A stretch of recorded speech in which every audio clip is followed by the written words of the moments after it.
My name is Alex Coleman for you all who may not know me. I came to Oxford in 1999. I had sent my little football highlight video out while I was running kickoffs back like it wasn't nothing in high school. I ran back 7 of them in high school, just touchdown, touchdown. In every game, I had a touchdown, and I sent my tape out to everybody.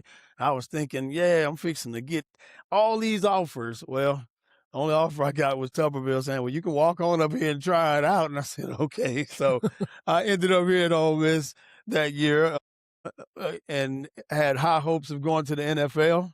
Well, y'all see how that worked out.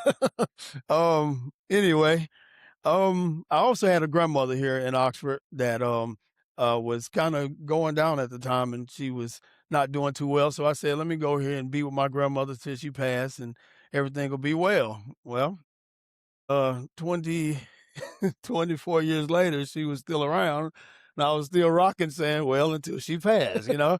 And so, she left me a couple years ago at 92, did a lot of great things in my life.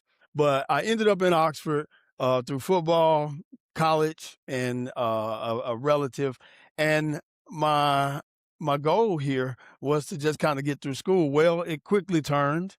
I would sit outside in my yard every day when I was living in Spring Hill, and I would just have my barbecue grill going, and I would always just kinda, have some meat cooking on the grill every day. I'm just one of them guys. I love the flavor of some smoked I don't care what it is. It could probably be a tennis shoe, but I eat it if it got barbecue and smoke on it. So anyway, it was just me trying to live my life and just be that guy that I wanted to be and do my life like by myself and make my life successful.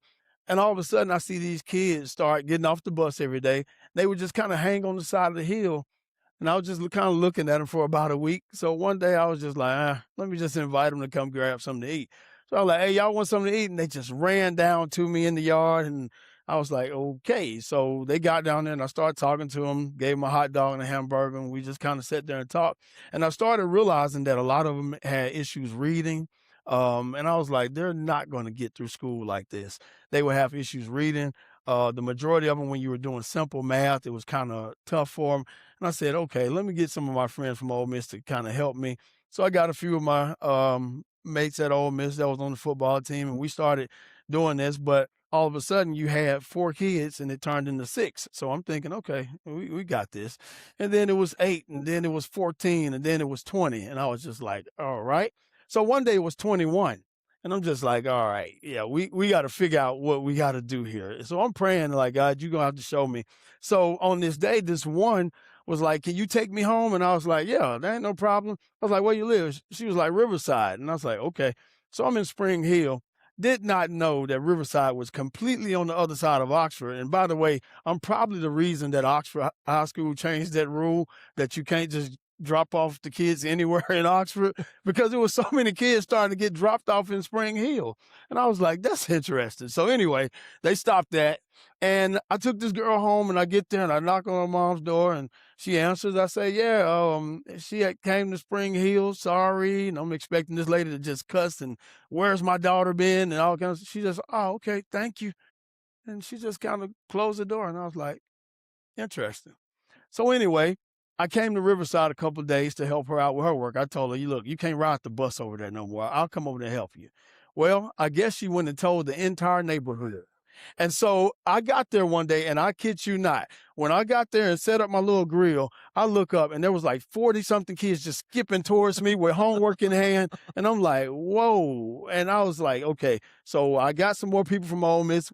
We helped a lot of those kids. And the sad part was a lot of those kids at that place were in alternative school. Like almost all of the boys in that community were in alternative school at the time.